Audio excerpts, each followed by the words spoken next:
Hathras gangrape मामले की पीड़िता के अंतिम संस्कार को लेकर के भी हैरान करने वाली बात सामने आई है। परिजनों और गांव वालों की मर्जी के खिलाफ पीड़िता का अंतिम संस्कार आधी रात को जबरदस्ती कर दिया गया। परिवार और गांव वाले कहते रहे कि अभी अंतिम संस्कार नहीं करेंगे, लेकिन पुलिस नहीं मानी और रात के अंधेरे में ही अंतिम संस्कार कर दिया। पीड़िता की मां पुलिस की एम्बुलेंस के आगे, जिसमें उनकी बेटी का शव था, उसके आगे रोती रही कि बेटी को एक बार घर ले जाने दो, लेकिन उनकी एक नहीं सुनी गई। भारी पुलिस बल की तैनाती कर दी गई थी। परिवार चाहता था कि हिंदू रीति रिवाज से दिन के वक्त अंतिम संस्कार हो, लेकिन ये संस्कार रात 3 बजे ही कर दिया गया और जब अंतिम संस्कार किया गया तब परिवार का कोई भी व्यक्ति वहां मौजूद नहीं था। ये तस्वीरें आप देख रहे हैं। एम्बुलेंस के आगे उसकी मां जो है वो लगातार गिड़गिड़ा कर कह रही हैं कि एक बार घर ले जाने दीजिए शव को, ताकि परिवार के लोग उसे देख पाएं आखिरी बार। लेकिन पुलिस प्रशासन इस पर तैयार नहीं हुआ और रात 3 बजे रात के अंधेरे में अंतिम संस्कार कर दिया गया, जिस वक्त परिवार का कोई व्यक्ति वहां मौजूद नहीं था। हालांकि प्रशासन का दावा है कि परिवार के लोग वहां मौजूद थे, लेकिन जो पीड़िता के मृतका के जो परिवार वाले हैं, करीबी माँ, भाई और पिता, उनका कहना है कि परिवार के लोग नहीं थे। इस बीच मुख्यमंत्री योगी आदित्यनाथ ने इस मामले की जांच के लिए एक स्पेशल इन्वेस्टिगेशन टीम का गठन कर दिया है, जो हफ्ते भर में अपनी रिपोर्ट देगी। मुख्यमंत्री की तरफ से ट्वीट किया गया कि प्रधानमंत्री ने उनसे इस मामले में आरोपियों के खिलाफ कठोरतम कार्रवाई करने को कहा है।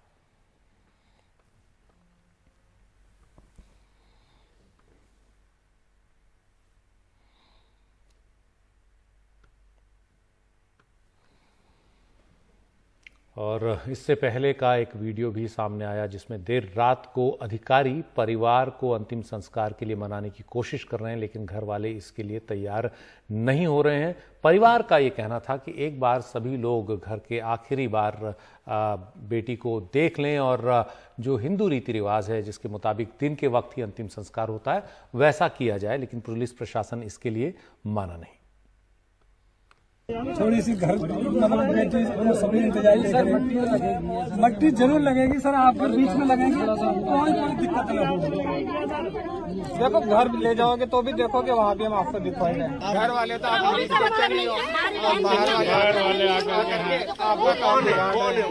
और नाम आपका बदनाम है, क्या नाम है? कानूनी तौर से ये बोला जाता है कि घर पे दिखाना चाहिए, चाहे क्यों कोई भी मर ठीक, घर पे आपने दिखाया क्यों नहीं, यहाँ पे क्यों डायरेक्ट लेके आए? हमारे यहाँ ये रात को नहीं होता है, ठीक है, हमारे होगा सुबह, चाहे कुछ भी हो सुबह होगा। हमारे साथ 2 मेहमान हैं। आभा सिंह जी हैं, एडवोकेट हैं, वुमेन एक्टिविस्ट हैं, और AK जैन साहब हैं, फॉर्मर DGP यूपी। जैन साहब, सबसे पहले आपसे जानना चाहूंगा, मैं बड़ा विचलित हूं इस बात को लेकर के, क्या इस DM और SP पर कार्रवाई नहीं होनी चाहिए? क्या इतनी जल्दबाजी थी कि दिल्ली से लाश को ले गए, रातों रात जला दिया, जबकि परिवार कहता रहा, हिंदू रीति रिवाज से भी वो दुहाई देते रहे कि नहीं दिन में करेंगे, लेकिन इतनी जल्दबाजी किस बात की थी सर? देखिए, कभी कभी कुछ घटनाक्रमों में बहुत बड़ी लॉ एंड ऑर्डर की समस्या होने का जब खतरा रहता है, तो प्रशासन के द्वारा, पुलिस के द्वारा इस प्रकार का निर्णय लिया जाता है। जैसे हमने बहुत सी डेड बॉडीज का रातों रात पोस्टमार्टम कराया है, जबकि सनसेट के बाद पोस्टमार्टम नहीं होता है। DM की अनुमति लेके पोस्टमार्टम कराया और राती में दाह संस्कार या दफन कराने की कार्रवाई कराई जाती थी।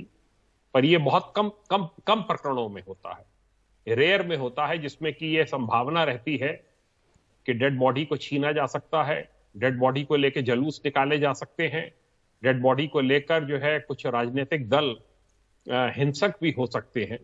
इसलिए कभी कभी इस प्रकार के निर्णय लेने पड़ते हैं। या ये भी हो सकता है कि कुछ राज दफन करने हो, बॉडी होती तो दोबारा पोस्टमार्टम होती, क्योंकि पुलिस तो शुरू से ही शक के घेरे में, उन्होंने कहा रेप भी नहीं हुआ, कुछ नहीं हुआ है। देखिए, पोस्टमार्टम तो दिल्ली में हुआ है, वो उसके ऊपर अविश्वास करने की कोई बात नहीं है। वहां पे डॉक्टर्स के पैनल ने किया होगा, जो पोस्टमार्टम रिपोर्ट है वो सबके सामने आ जाएगी। और मैं नहीं समझता कि ये कारण है। जो मेरी समझ में आ रहा है as a retired police officer, वो मैं ये सोचता हूं कि उनको ये आशंका रही होगी कि दिन के समय भीम आर्मी या और बहुत से राजनीतिक दल इसको बड़ा भारी मुद्दा बना लेंगे, वहां पे हजारों की भीड़ इकट्ठी होगी और दाह संस्कार नहीं करने देंगे। तो इस वजह से मेरे ख्याल से इस जल्दबाजी में निर्णय लिया गया। ये कतई मैं इसको उचित नहीं ठहराता हूं। पर कुछ परिवारीजनों को दो चार को मनाकर और इन्होंने रात में उसका करा दिया, जिससे कि दिन के समय जो समस्या उठ खड़ी हो सकती थी उससे निदान पाया जा सकता। नहीं, योगी जी की पुलिस तो सबसे बेस्ट है। वो कह रहे हैं 2 बजे दाह संस्कार किया सर, 3 घंटे रुकने में तो कोई वहां पे दंगा नहीं होने वाला था। पुलिस का मतलब पुलिस को कुछ शक था और इसलिए उन्होंने कुछ जानबूझ के किया है। नहीं, मैं ऐसा नहीं मानता। मैं आपकी आशंका को दूर करना चाहूंगा। मैंने भी कुछ इसके बारे में जानकारियां की हैं। होता क्या है कि कभी फिर ये होता है कि साहब वो रिश्तेदार आ जाए, वो फला जगह बहन है वो आ जाए, तो करते वो दिन का 3-4 बज जाता और फिर उसमें ये होता कि तब तक बहुत भीड़ इकट्ठी हो जाती।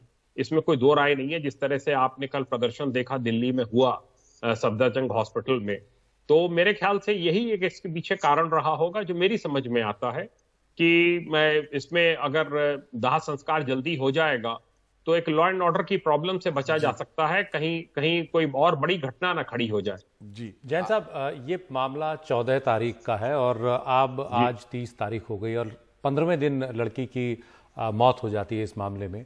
इस पूरे मामले को आपने देखा, आपने कहा खुद भी आपने कुछ जानकारियां जुटाई। पुलिस और प्रशासन ने कहां पर इसमें लापरवाही की या पुलिस या प्रशासन से गड़बड़ियां हुई कि ये मामला इस तरह से यहां इस मुकाम तक पहुंच गया? लड़की की जान बच सकती थी अगर वो जल्दी दिल्ली लाई जाती, उसे अलीगढ़ काफी समय तक रखा गया। कहां आपको लगता है कि ठीक किया जा सकता था जो ठीक नहीं हुआ? देखिए, सबसे पहले तो मेरा ये मानना है कि चंदपा की पुलिस ने इसको ठीक से हैंडल नहीं किया।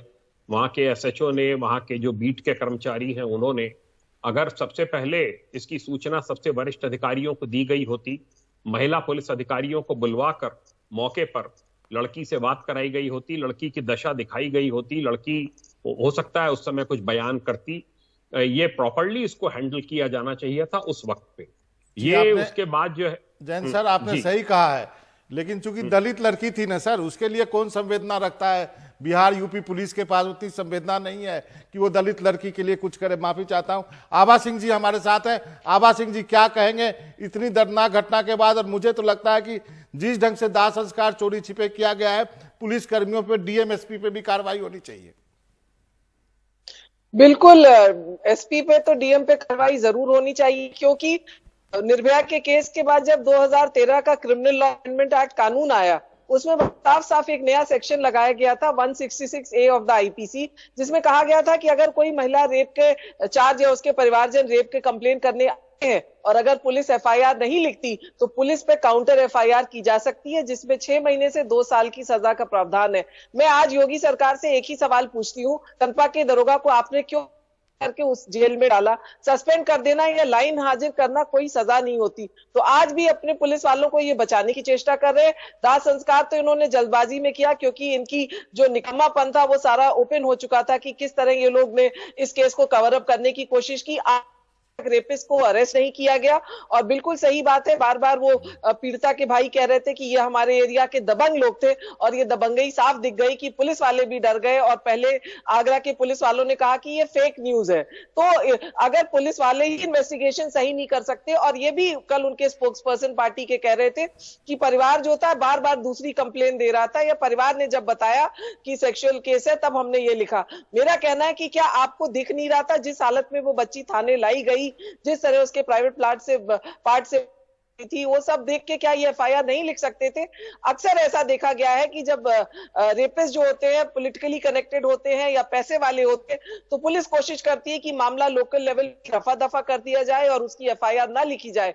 तो मुझे लगता है कि यही कोशिश की पहली, और चूंकि अब बच्ची की मृत्यु हो गई और अब ये कुछ कर नहीं सकते, तो इन्होंने कहा कि दाह संस्कार कर दो, क्योंकि लॉ एंड ऑर्डर प्रॉब्लम हो भी जाती, क्योंकि भीम पार्टी के लोग आ चुके थे, मायावती की भी पार्टी के लोग आ जाते, क्योंकि अब जो नेता लोग हैं, चाहे कांग्रेस पार्टी हो, जब तक वो स्ट्रगल कर रही थी, अपने जीवन के लिए लड़ रही थी, किसी ने ध्यान नहीं दिया। लेकिन अब जो है राजनीतिक फायदा लेने हर पॉलिटिकल पार्टी कूद पड़ी है। एक सवाल आप दोनों से है, जैन सर आपसे भी है, आप बहुत वरिष्ठ आदमी हैं। क्या ये त्रासदी नहीं है हमारे बिहार, यूपी, मध्य प्रदेश जैसे जगहों पर, जबकि पर्सनल स्कोर के लिए औरतों, बच्चों को टारगेट करते हैं? नहीं, बिल्कुल आप सही कह रहे हैं। जी जैन साहब, पहले आप। जी आप। हाँ, ये बिल्कुल ट्रेजेडी है और बड़ी शर्मनाक घटना है। इससे हम लोगों का सिर झुकता है मैं यूपी का ही रहने वाला हूं और 37 साल मैंने सर्विस की है। हम लोगों ने हमेशा इस कार्य प्रणाली पर कार्य किया कि कहीं अगर वंचित हैं, शेड्यूल कास्ट के लोग हैं, गरीब लोग हैं, अगर उनके ऊपर किसी भी प्रकार की एट्रॉसिटी की सूचना आती थी, तो ऐसा नहीं है कि बड़े लोगों पर ही बड़े लोगों के केसेस में ही कार्रवाई होती थी। इनको हमेशा प्राथमिकता के आधार पर देखा जाता था और ऑफिसर्स को भेजा जाता था कि तुरंत जाकर अटेंड करिए, तुरंत इलाज कराइए, तुरंत उसका मेडिकल कराइए। सीएमओ से बात करते थे कि हर पॉसिबल असिस्टेंस दिया जाए, लेडी पुलिस ऑफिसर्स को तैनात करते थे। ऐसा नहीं है, बहुत संवेदनशीलता के साथ बहुत से प्रकरण यूपी में हैंडल किए गए हैं। यूपी एक क्रिमिनल स्टेट है, मैं ये कह सकता हूं, और यहाँ पर बहुत ही हमेशा सजग रहने की आवश्यकता रहती है। और ये जो घटना हुई है ये बहुत शर्मनाक है और आप सही कह रहे हैं कि इससे हम लोगों का सिर झुकता है। और मैंने तो इसके ऊपर ट्वीट भी किया है कि इस कम्युनिटी के लोगों को सामने आकर इसको कंडेम करना चाहिए। इस प्रकार की बर्बरता दिखाना, लड़की को दुपट्टे से खींचना, उसकी स्पाइनल कॉर्ड, ये तो आभा सिंह जी, सबसे बड़ी बात है कि रेपिस्ट के समर्थन में भी कुछ लोग आ गए हैं। देखिए, यही तो दुर्दशा, दुर्भाग्य है इस देश का कि हम लोग जाति के नाम पे करते हैं। ये नहीं कि अगर जो भी जाति के हो, अगर उन्होंने क्राइम किया है तो वो क्रिमिनल होते हैं। कानून का कोई धर्म नहीं होना चाहिए, क्राइम का कोई रंग नहीं होना चाहिए। और मैं चाहूंगी कि ये नहीं, और आप फिगर्स देखिए, दलितों के प्रति जो है कहीं ज्यादा क्राइम होता है। तो ये मानसिकता जो है इसके साथ लड़ने की, और इसलिए कन्विक्शन रेट पुअर क्यों होता है। अभी तक मुझे लगता है पुलिस कोशिश कर रही होगी कि इसके परिवार वाले अपनी कंप्लेन वापस ले ले। तो मैं चाहूंगी उन पुलिस वालों को पहले जेल में डालिए, एक आप मिसाल तो बनाइए कि अभी तक हमने नहीं किया, लेकिन आगे से पुलिस को एक कड़क मैसेज जाए कि आप जो है इस तरह से करेंगे तो होगी। आपकी गाड़ी पलट जाती है जब आप दबंगों को लेके दूर शहर से आते हैं, लेकिन वहीं पे जब एक महिला की केस की बात होती है तो आप उसमें पलट जाते हैं। और ये महिलाएं हमेशा से मैंने देखा है कि इलेक्शन में एक वोट मैंडेट रही हैं। आप बेटी बचाओ बेटी पढ़ाओ का नारा लाते हैं, लेकिन एक्चुअल में ग्राउंड लेवल पे फर्क है। महिलाओं का जो क्राइम है उसको कभी सीरियसली नहीं लिया जाता। अदरवाइज इतने कड़क कानून के बाद, डेथ पेनल्टी के बाद, आजीवन कारावास जैसी सजाओं के बाद भी अगर क्राइम नहीं थम रहा है तो इसका मतलब साफ है कि वो जो सही सजा है वो नहीं दी जा रही है और लोग छूट जा रहे हैं। जी जैन साहब, आपने इतने लंबे समय तक जैन साहब आपने इतने लंबे समय तक पुलिस व्यवस्था में एक ओहदे की कई बड़े ओहदे संभाले हैं और यूपी को बहुत करीब से देखा है। यूपी की कानून व्यवस्था पर आपकी क्या टिप्पणी है? इस वक्त यूपी की कानून व्यवस्था को आप कैसा देखते हैं? आपने कहा क्राइम स्टेट है, कि इसको समझा दें। नहीं, क्राइम स्टेट का मतलब यह है कि एक क्रिमिनल मेंटालिटी है लोगों की और बड़ा एक कड़ा अंकुश आपराधिक गतिविधियों पर रखने की आवश्यकता होती है। SP, SSP, local SHO, CO, additional SP, सबको हमेशा बिल्कुल सजग रहना चाहिए। हर गांव में उनके मुखबिर होने चाहिए, जिससे गांव में अगर कहीं पर कोई हरकत हो तो तत्काल उसकी सूचना उनको मिले। एक कहा जाता है पुलिस में कि हमारे कान जमीन से लगे रहने चाहिए, हमें खबर मिलती रहनी चाहिए। हमारा जो इंटेलिजेंस सिस्टम है वो मजबूत रहना चाहिए। और जब भी ये सिस्टम, आपने सही कहा, क्योंकि स्टेट बहुत बड़ा है, गवर्न करना बड़ा मुश्किल है। आप दोनों का बहुत बहुत शुक्रिया। आभा सिंह जी आपका और जैन सर आपका बहुत बहुत शुक्रिया, आपने वक्त निकाला हमसे बात करने के लिए।